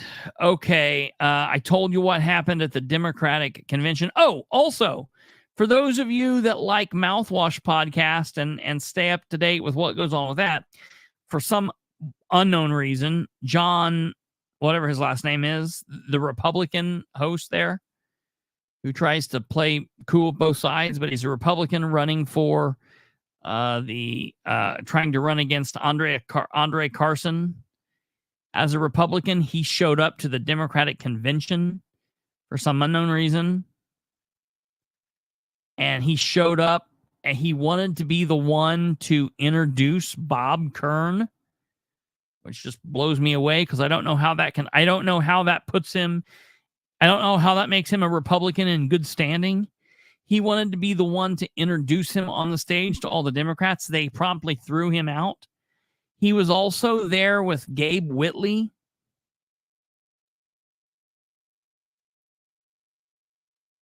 That is insane. Gabe Whitley's the young little weirdo Republican that runs for everything. He's been running for office for like the last 3 years. And he models himself after Donald Trump. He used to have a podcast. He's called Rob Kendall a child rapist. He's called Abdul Hakim Shabazz, who is not only a media personality, but he is an attorney. And he said that he was a felon. He said he was a rapist, a child rapist. He said he committed perjury under oath in court. He said he stole money when he was the chair of the Marion County Fair Board. He tried to get a protective order against Abdul. Abdul's now suing him for slander. And he's a Republican, and he showed up there. What's really crazy is that Gabe Whitley is a Republican, hardcore Republican, who is roommates with Bob Kern. Bob Kern literally ran for lieutenant governor on Saturday, and yesterday he posted a Facebook message where he was in a hospital bed talking about he was going into surgery, and if he died,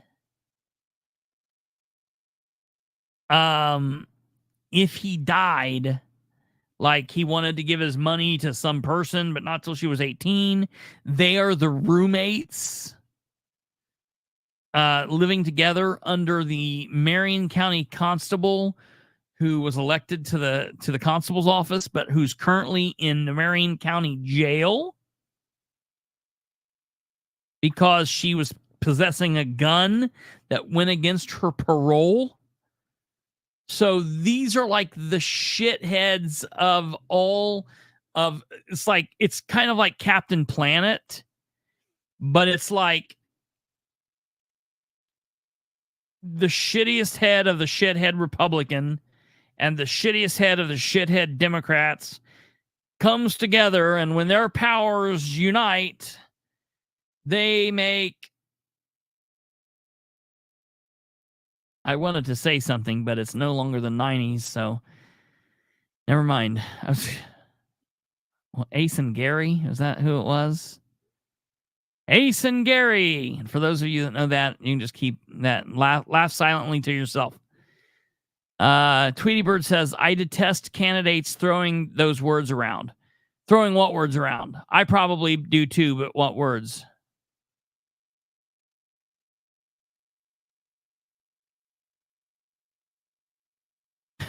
Like Morgan Warden and Dustin Clark. Yeah. No, not Karen. Karen, the guy that they were defaming is the attorney, not the guy that was doing it. The guy that was saying all that shit, he's a professional candidate. The other guy is, they're both professional candidates. That's what they do for a living. I don't know. And how John Schmidt, what's that guy's name? Is that his name? John Schmidt. I always confuse him for this guy up here that's in the comments right now, whose name is very close to that. I forget where he is, but I know that he commented up here today.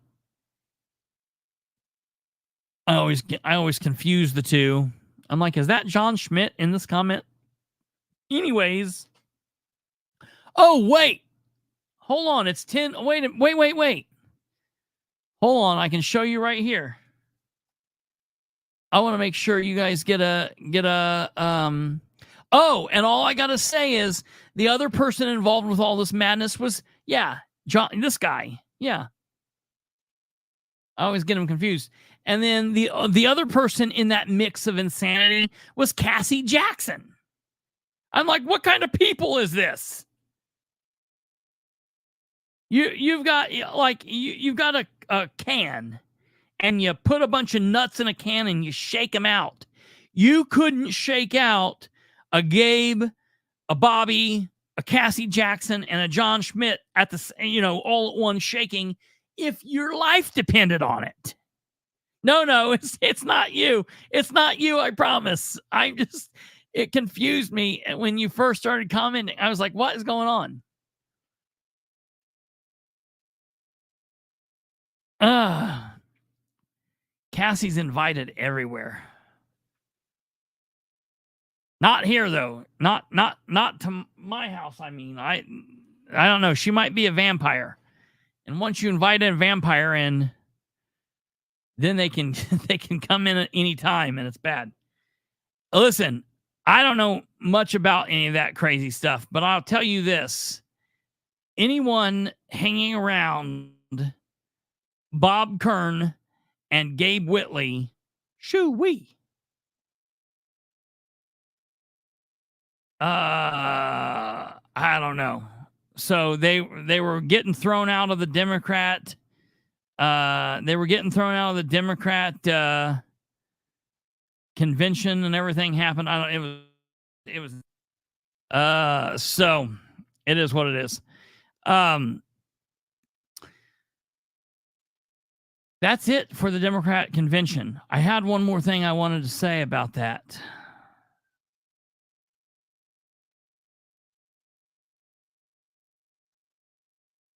Now we should share our love with all. Shit. No. That's how we wind up with diseases. We should. I am very cautious. Okay. So the last thing I wanted to say about that was there was a Delaware County commissioners meeting today. I don't know what happened at that. What happened at your I need to get a hold of you. We need to have you come on and talk about what's going on, because I know some shit's happened over there the last week and this week.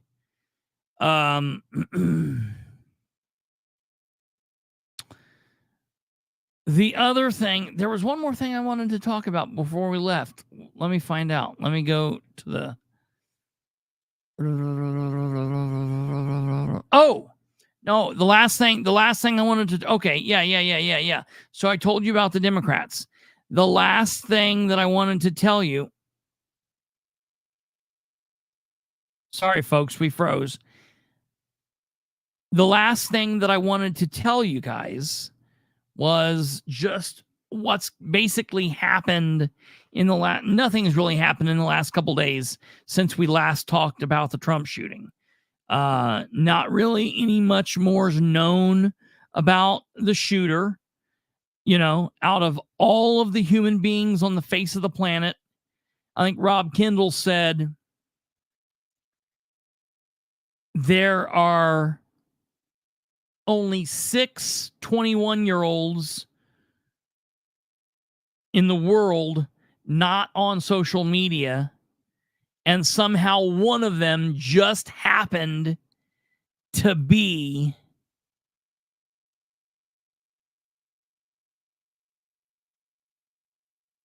the shooter. How is that even remotely possible? How is that possible? Okay, the other thing is they're having a meltdown because they were saying the FBI, the Secret Service, they couldn't get into his iPhone. That's not surprising. Apple has been absolutely steadfast on making sure that they did not release that information unless people had warrants and the right things were in check. And then even then they would fight it and yada, yada, yada. So I think I heard now today that they have finally got the pictures off of the phone, yada, yada, yada. The biggest issue, and I hate, okay, they got into his phone today. That's what I was going to say. I thought I heard that right before I came on, that they finally got into it. The biggest issue, the worst kind of guy, Stumblefoot, the worst kind of guy. The thing I heard today was, no, white guy's not bad. You just don't want to be a boy. The boys are the worst. That's what I've heard. White guys aren't bad. White guys aren't bad. It's the boys that I know that I've heard are bad. Just don't want to do that. Anywho, it's like nails on a chalkboard. You could take a 10-year-old to that area. You could take a 10-year-old. You could take a person who knows nothing about policing, who knows nothing about the military, who knows nothing about any kind of surveillance, any kind of security perimeter setting, any kind of security detail. You could take a 10-year-old child who's played Fortnite or Call of Duty for 6 months, and you could drop that kid in the center of that field and say, okay, Mr. Call of Duty, we want to bring someone really important in here. What should we do for security? And that 10-year-old boy is going to say, oh, you need to put somebody up there on the water tower. You need to put somebody up there on that on the red barn. The red barn is where the sniper, where the counter sniper was, the Secret Service sniper. And you need to put somebody over there on that barn, because the barn over there is that's the best place in the world where the shooter was, because I didn't even see this the other day until I saw it finally today. The roof was 150 yards away from the target. You zero your rifle at 150 yards, 100 yards, 150 yards, and it was pitched away from the target. So he could crawl up it, and you don't see him until he breaks over to shoot. So, yeah, clearly, obviously, that's what you're going to do. A 10-year-old boy would know that, who's never done anything but Call of Duty. You don't need to get these, high-value 30-year CIA guys. You don't need to get Mr. Security. You don't need to get this retired FBI, retired Secret Service. Listen, I wasn't in SWAT. I never did SWAT, but doing narcotics, I work with SWAT quite frequently. Listen, I'm a tactical person. I sit with my back to the wall, my face to the door. I carry on me frequently, carry multiple guns. I may or may not at some point in my life had AR-15s. That's none of your business, but I know what I'm doing with a gun or two, and I sure as shit would have covered all of those areas. So I just think that I heard that today. There's a guy that was a special forces gentleman from Canada that did protection for the prime minister there. And he was talking on all of the shows today. He was talking on Redacted and Glenn Beck yesterday and whatnot. And he was the one that said that. That's his idea, not mine. And I was like, yeah, that's genius. If you played Fortnite for 3 months, you know.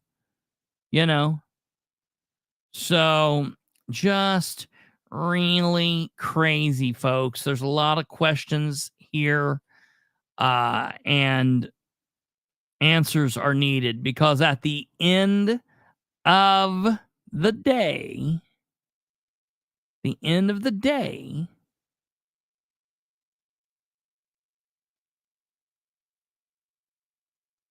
this cannot be explained away because of incompetence. The running around on the ground, the police officers playing the do-de-do, the police officers, probably a reserve, climbed up the ladder and saw the guy point the gun at him. He's like, "Oh, I'm not going to die for this. I'm not paid to be. I wasn't even supposed to be here today." He clerks it, you know.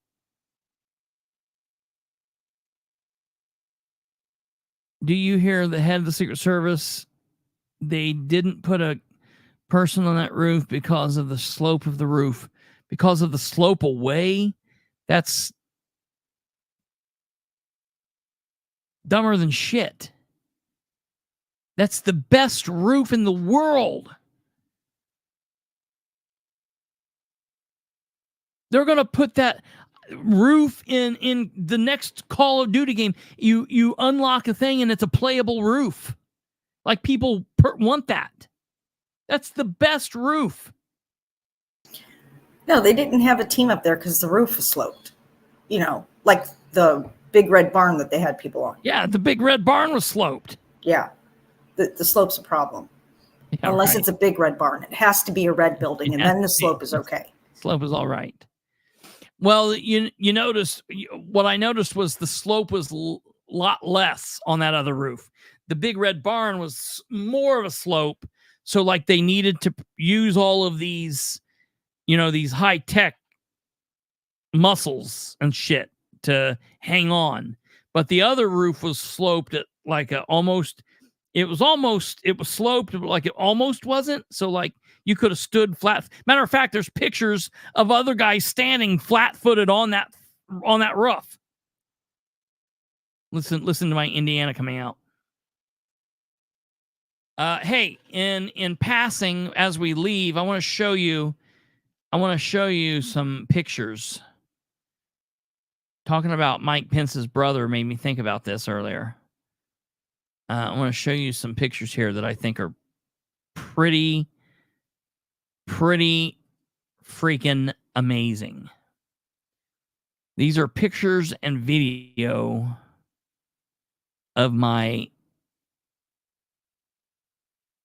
Well, maybe I'm going to, if it loads.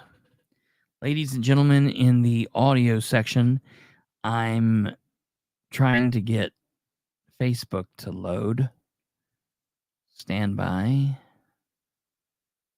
Oh, now we've got the ball of death going. Stand by. Okay, let me close that down. Let me open this up. And let me pull that name up there. Give me 1 second here. Oh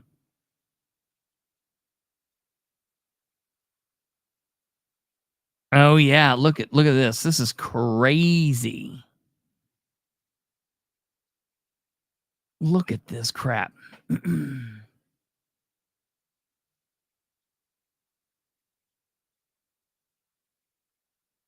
Okay, stop the screen.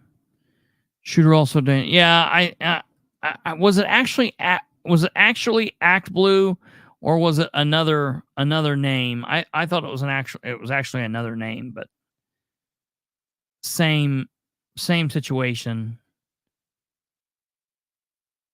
Look at these pictures. Look at how insane this is. That is a little village behind. That's my brother there in that red hat. He's obviously a dumbass. He's climbing up that little thing with just like little thing there. That is way too high. That is nuts. Okay. That's one thing. Okay. Then this. No, not that. Not that. Okay, look at this. This is my nephew.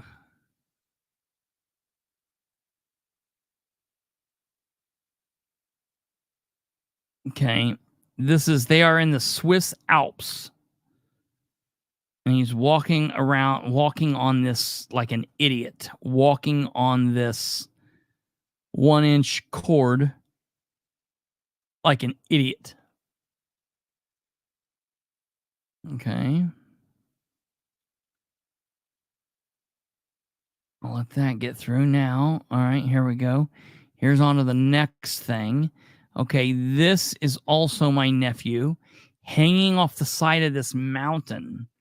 The village way down here, like that is a little house. It's like way down there. This is insanity, man. This is my brother who's in the military living in Sicily. And this is him and his son. They went to the Swiss Alps. Here's my brother hanging off this mountain with this little village down here. I mean, beautiful pictures. I saw this picture. I said, don't do this stupid shit again. Look at this. Look at this insanity. There's a point to this, and I'll tell you in a minute. Look at that. Oh, my God. That makes my butthole pucker, and it makes me breathe hard. Makes me about pass out. Now, for you guys that are listening, you're just going to have to come watch this episode. That's all I can tell you. We're watching some video and pictures. That's just absolutely insane. Okay. Now, there's just a couple more of them here, and there's has upper chords too. Shit. Okay. Hold on here. We've got another. I need to make this setting here. There's a point to this. Let me get to it. Okay.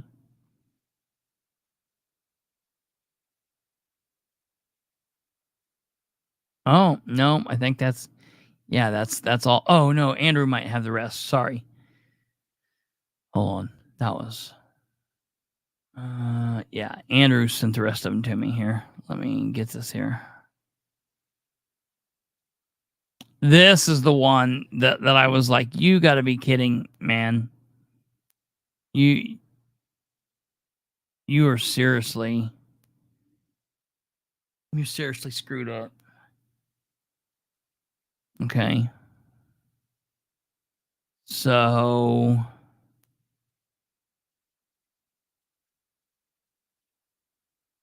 okay. Yeah, all right.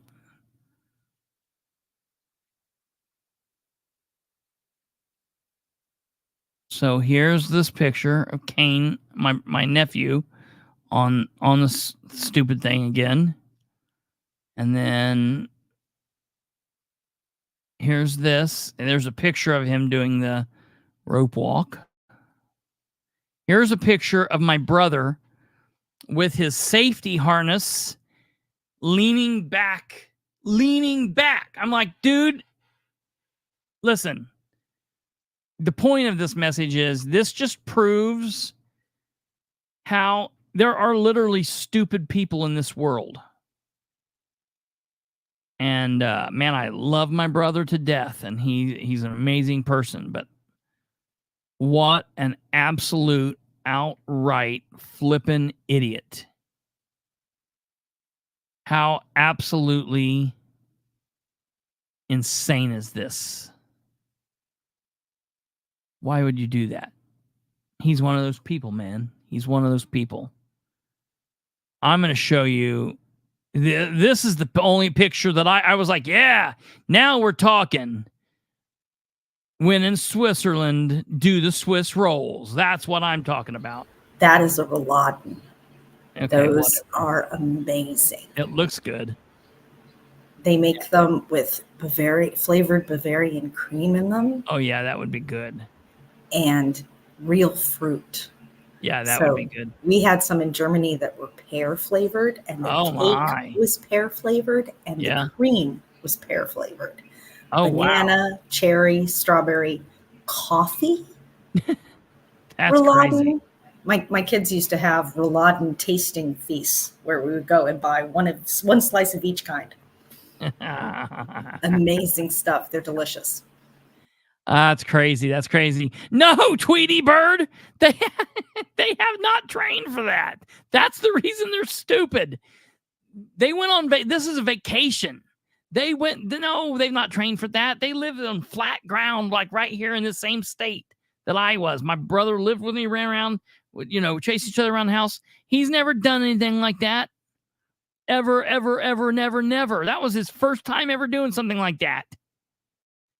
He had never done that before, ever in his life. Ever.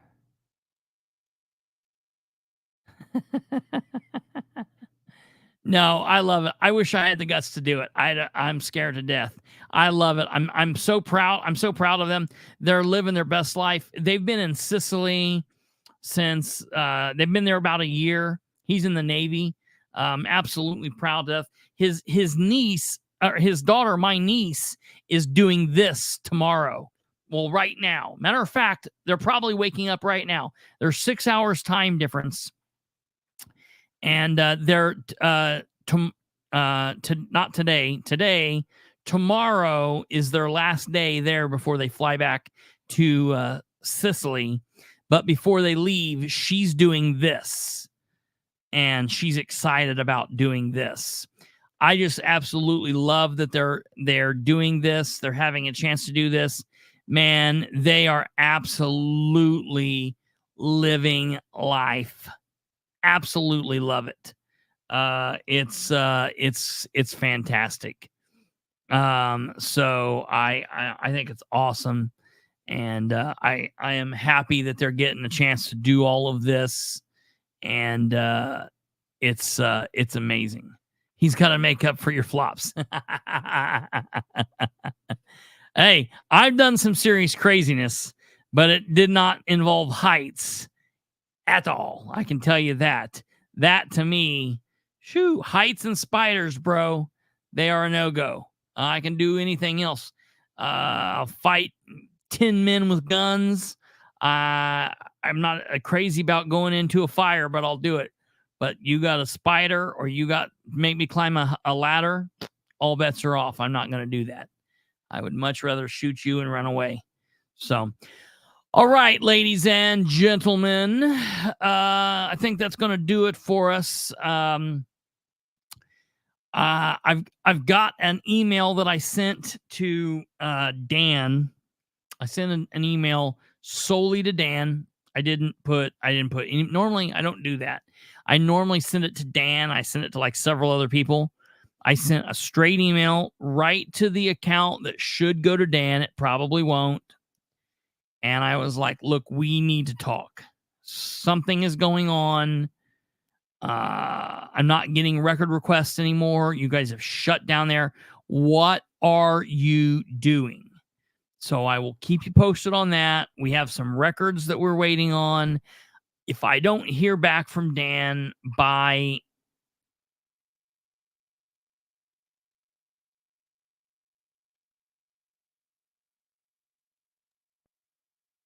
my birthday's the 26th. If I don't hear back from Dan by the 26th, I'm going to make one giant complaint on all of the issues and send it into the record request complaint. So I'll keep you guys posted.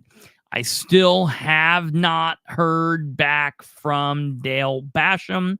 Today is Tuesday, July 16th, 2024. That means we are 197 days without correspondence from Dale Basham. Last week, one of my favorite people, Jackie Fisher, said, why don't you invite him to lunch? The idiot's got to respond to me to do that. I'd be fine to do that. I'll tell you what, I will do that. I will send him a message tomorrow and say, Dale, let's go to lunch. And then tomorrow night when I come on, I will say it's Wednesday, the 17th of July, and we are 198 days. I'll do whatever. I will ask. I'll try it. I'll send it in a smoke screen. I'll do whatever I got to do. I will send it in Morse code, write a letter, put it in a bottle, do whatever I've got to do. I don't think he will answer because he hasn't been. He has not texted. He has not emailed. He has not called. He has not responded to any questions, legitimate questions that I, as a legitimate person, have asked him since the first day of this year, since they first took office, which was 198 days ago, which means it's been 197 days with no correspondence. Yes. You go on that thing, I'll send it by smoke screen, smoke messages, Morse code, however but I haven't heard, you sound like the forlorn lover who's been abandoned. That's what there used to be I'm trying to think of what the there was a Bob Dylan song that I started to sing in my head as I was doing it. That's exactly. He's leaving me out cold, you know. I don't know. It's sad. It's really sad. So keep that in mind, folks. Elections have consequences. Elections have consequences from the local elections, the state elections, the national elections. I'm telling you, dude, we all play a role. So you guys know what to do. Share the show with everyone you know. Take care. We will be back at 9 p.m. Eastern tomorrow. Until then, you know, we appreciate everything you do. Please give us a like. Share the show with everyone you know. Subscribe if you have not done that. Set up the bell. And we will see you back here tomorrow at 9 p.m. Eastern. And we'll go from there. You guys take care. God bless. Have a good night. Goodbye.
You know